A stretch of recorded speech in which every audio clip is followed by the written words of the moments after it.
If you hadn't stopped, you'd still be living in that garage." Ethan's words hung in the cold night air. His hands gripped the steering wheel, his mind racing. He'd saved her once, but little did he know. The woman he picked up off that bus stop was about to reveal a secret that would shatter everything he thought he knew about her, and himself.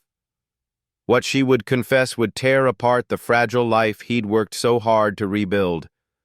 But how much was he willing to lose? Before we uncover the truth, we want to hear from you. Have you ever been caught in a lie that threatened everything? Share your story below, and don't forget to like, subscribe, and comment. The icy wind howled down the quiet streets of Minneapolis, where the snow had already blanketed every sidewalk in a thick, silent hush. Ethan Walker, a 39-year-old single father, was heading home after another long day at his auto repair shop when he saw her, curled up on a bench at the deserted bus stop. She looked fragile in her scrubs, her thin jacket doing little to shield her from the biting cold. He hesitated only briefly before pulling over in his aging pickup truck. "Need a lift?" he asked, rolling down the window with a warm smile. The woman, Amelia, glanced at him, her eyes heavy with exhaustion. Without a word, she nodded and climbed in, clutching a tattered bag with fingers raw from the cold and likely too much hand sanitizer. Neither of them realized at that moment how this seemingly simple ride would change everything. Ethan, still nursing the wounds of losing his wife to cancer, had built his world around his two kids, Scarlett and Leo. Amelia, meanwhile, had buried her past behind success and status, but that night would mark the beginning of her return to what truly mattered. Fate had just taken the wheel. 3 days after the stormy night, Amelia found herself parked outside Ethan's garage, her luxury SUV idling beside a row of older cars. She'd faked a minor issue with the vehicle, nothing her elite team of mechanics at Pinnacle Automotive couldn't fix in minutes, but she wasn't here for a repair. Her heart raced as she stepped into the modest shop. Ethan bent over an engine, looked up and smiled, his face lighting up with genuine warmth. "Engine trouble?" he teased, wiping grease from his hands. "Something like that," Amelia replied with a sheepish grin. As he examined her car, Ethan's son Leo wandered over, clutching a sketch pad. "Are you a doctor?" he asked with wide-eyed curiosity. "A nurse," Amelia answered, the lie easier now. "My mom was a nurse too.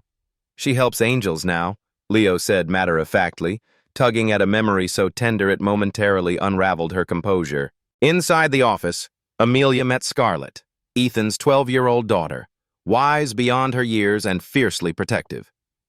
"Dad said you were freezing at the bus stop," Scarlett noted without judgment.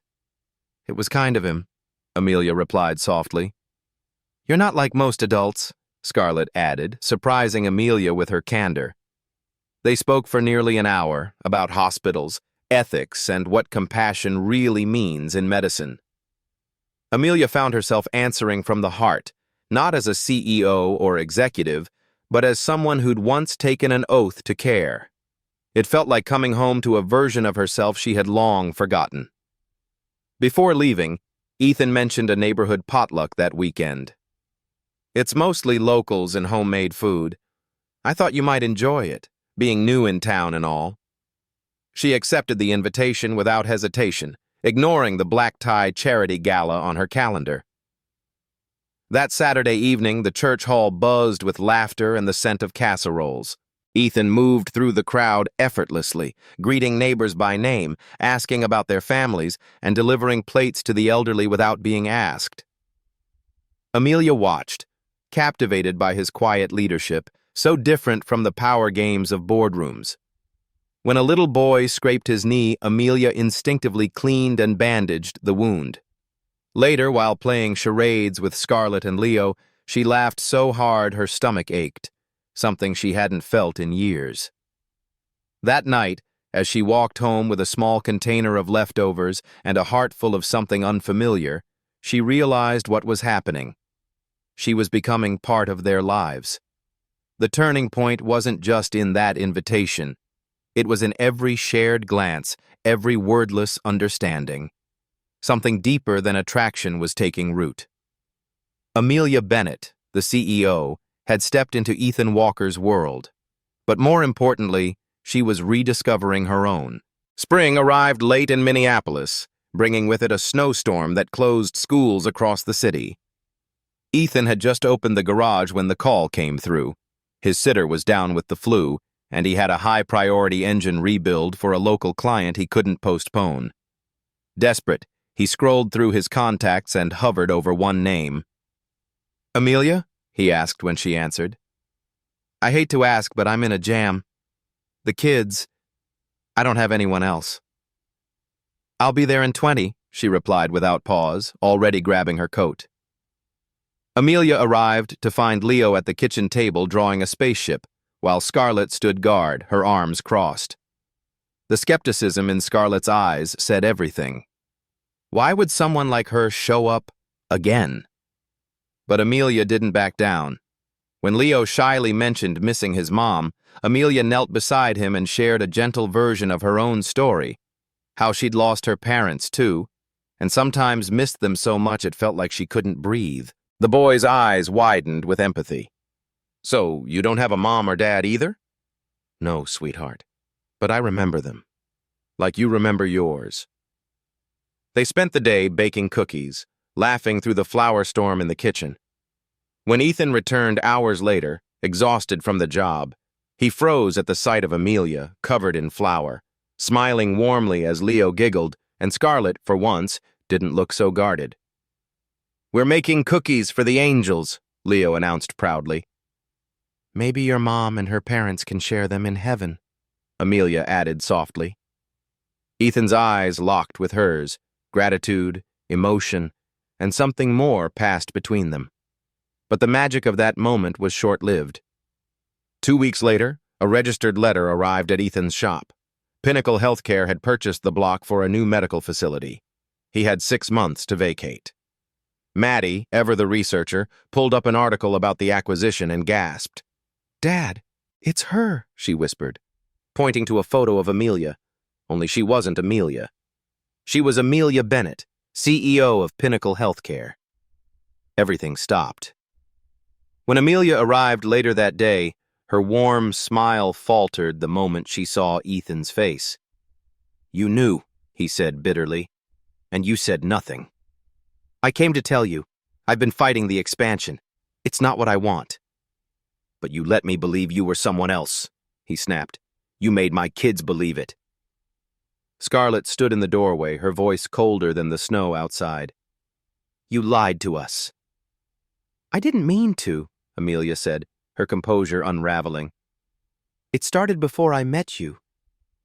But then, everything changed." "Too little, too late," Ethan muttered. "Whatever this was, it can't be built on lies." And just like that, the fragile, beautiful world they were building cracked wide open.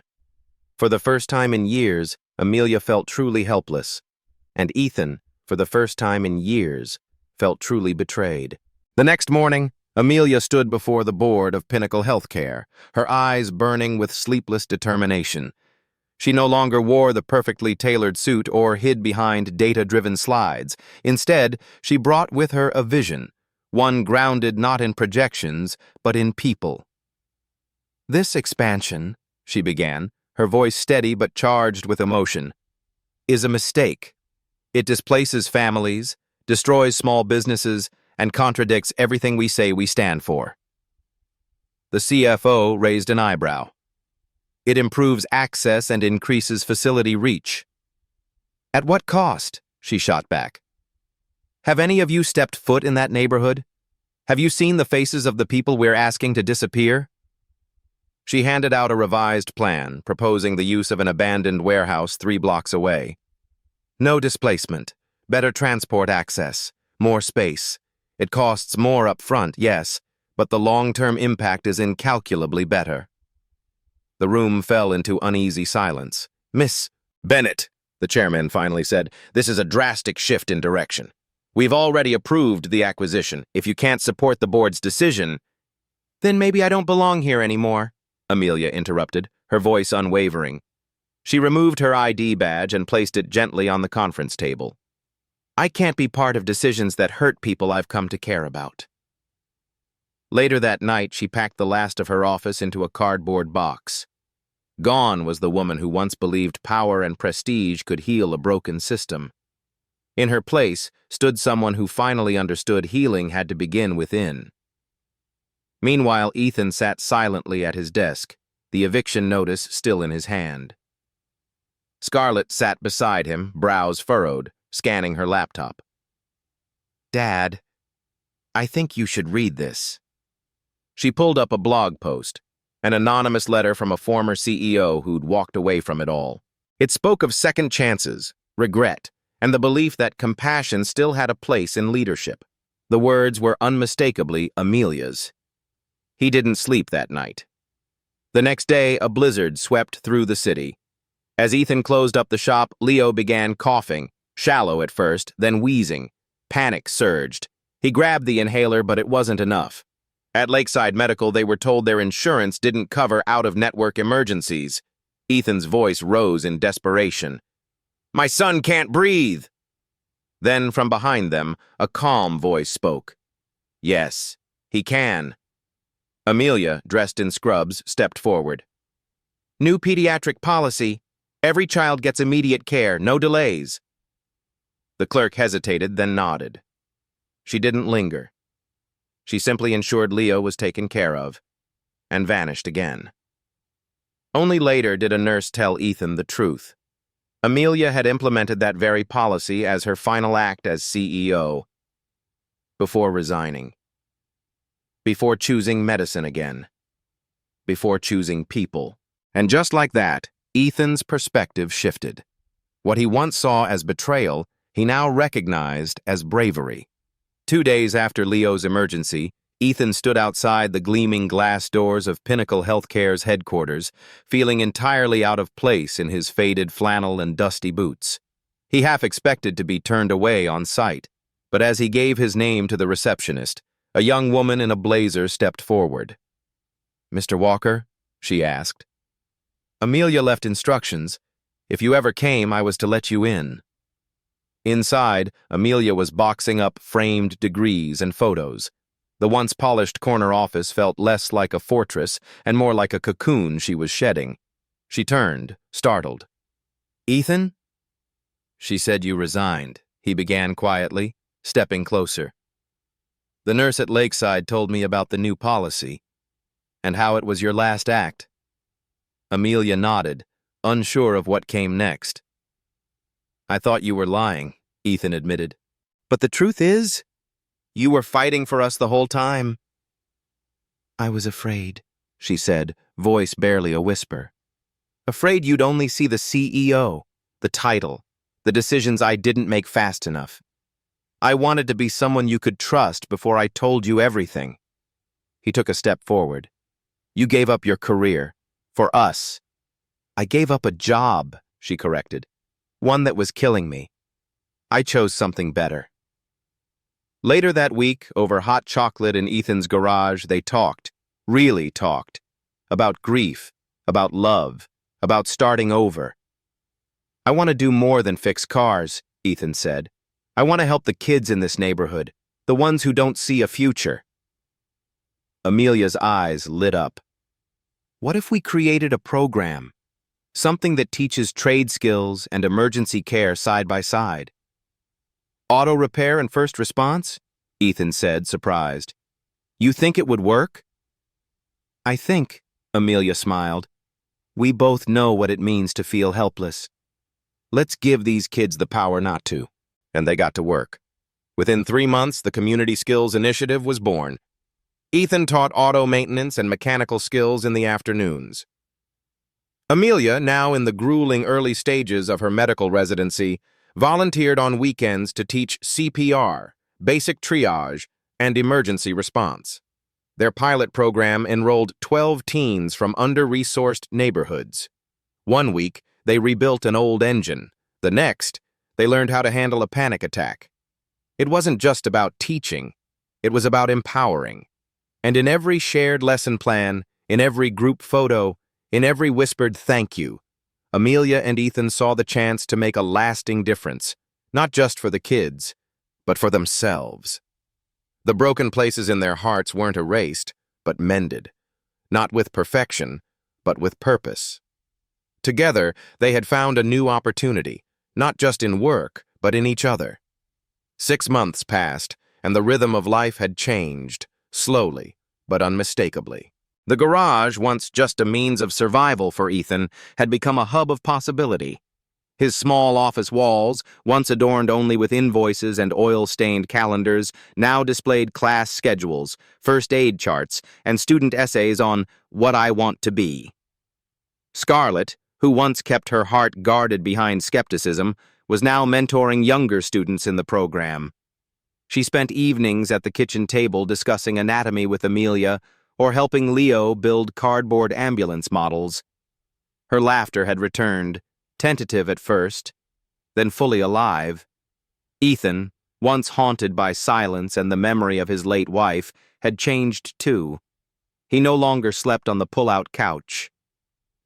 The bedroom door had reopened. Ashley's belongings, carefully packed away with Scarlett and Leo's help, were preserved, not avoided. Grief was still present, but no longer paralyzing.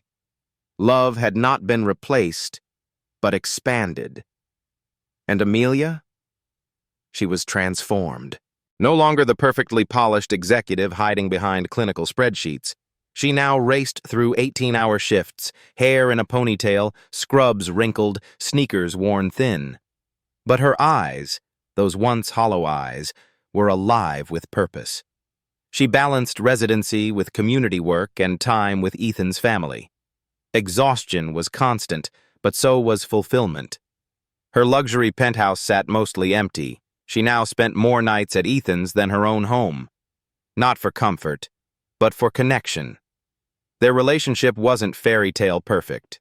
There were hard conversations, tears, conflicts about how much to give and how much to hold back. But they had both learned something vital. Vulnerability is the only way through. It was no longer about fixing what was broken. It was about building something new. One spring afternoon, as Leo and Scarlett ran through the park during a local community event, Amelia turned to Ethan, eyes full of emotion. "You ever think," she asked, "about how different this all could have been if you hadn't stopped that night?" "All the time," he replied. "I think about that bench, the snow, the look on your face. I didn't know what I was doing. I just knew I couldn't drive away. I used to think I had to do everything alone," she said. "Climb the ladder, make a name, fix the system. But then I met your kids, and you, and I realized maybe I just needed someone to stand still long enough for me to find where I belong." "You found it," Ethan said quietly. "We both did." And in that moment, surrounded by laughter and music and the distant clatter of wrenches from a student demo booth, they knew. The scars they carried would never disappear. But those scars now held something beautiful, a reminder of the past, and proof of how far they'd come. Together, they weren't just healing. They were growing. 1 year after the snowstorm that started it all, the sign above Walker's Auto Repair had a fresh coat of paint and a new subtitle beneath the name, "In Partnership with the Community Skills Initiative." Inside, the garage buzzed not just with machines, but with possibility. In the renovated office, Scarlett sat beside Leo, using a borrowed anatomical model to explain how blood moves through the heart. "Dr. Bennett says I can shadow her for my science project next month," she told her father with the hint of pride only a 12-year-old could manage. "Oh, does she now?" Ethan teased, stepping in with an amused smile. "I'm sure that has nothing to do with the fact that she adores you." The bell above the door jingled. Amelia walked in wearing scrubs, her hair pulled back, eyes tired but glowing. She carried 2 bags of takeout and a sleepy grin. "Sorry I'm late," she said, setting down the food. "Mr. Cohen came into the ER convinced he was dying. Turned out to be gas, but he insisted on telling me everything he's eaten since 1983. Elle does that with spark plugs, Ethan said, wrapping his arm around her waist. How was your day otherwise, Dr. Bennett? Exhausting, exhilarating, exactly where I'm meant to be, she replied, returning his kiss with a gentle touch. That evening, as they sat around the table passing plates and stories, it struck Amelia how different her life had become. Once filled with boardroom battles and hollow victories, it now pulsed with laughter, messy kitchens, children's voices, and the quiet magic of shared healing. Later, as dusk turned the sky pink and golden, Ethan led her outside into the backyard garden. There, nestled among the flowers, was a restored bench. Its weathered wood had been lovingly sanded and painted. On it, a brass plaque gleamed. For when we're old and want to remember, the bus stop where it all began. Amelia traced the letters with her fingertips, her heart suddenly full. You fixed it? She whispered. I wanted us to have a place to sit, Ethan said, slipping his hand into hers, to remember where the journey started and how far we've come. They sat together as twilight settled in, no longer two broken souls crossing paths, but a family built from the unlikeliest of moments. We've lost a lot, Amelia said quietly. We've found more, Ethan replied. Because home isn't a place. It's not defined by zip codes or square footage. It's found in people who know your scars and stay anyway. In children's laughter echoing through a kitchen. In shared cookies, whispered stories, and promises made in quiet strength. True love isn't perfect. It doesn't erase the past. It builds a future from it. One act of kindness, one moment of truth, one leap of faith at a time. They didn't just rebuild their lives. They reimagined what was possible. Together. Sometimes the most life-changing moments begin with a simple act of kindness. A ride offered in a snowstorm, a warm meal shared, a word spoken with no agenda. In a world that often rewards power and status, this story reminds us that real strength lies in vulnerability. Ethan and Amelia's journey proves that healing doesn't come from titles or wealth. It comes from choosing to show up, to be honest, and to care even when it's terrifying. True connection can only grow in the soil of honesty and trust. They didn't need perfect lives to build something beautiful. They just needed courage, the courage to open up after loss, to stand up for what's right, and to believe in second chances. Love is not about fixing the broken pieces of someone's past. It's about walking with them as they create something better. Together. If you've ever lost someone, felt broken, or doubted your worth, you are not alone. Healing isn't about forgetting. It's about finding meaning in the cracks and letting love flow through them. Look around. Someone in your life might be waiting at their own bus stop, hoping someone will notice. Offer that ride. Invite someone to dinner. Ask deeper questions. Stand up when systems fail others. Like Amelia and Ethan, you don't need a perfect plan to make a difference. You just need to care. Because often, the greatest changes begin in the smallest, most human ways. If this story touched your heart, leave a comment below telling us about a small act of kindness that changed your life. And don't forget to share this video with someone who needs hope today.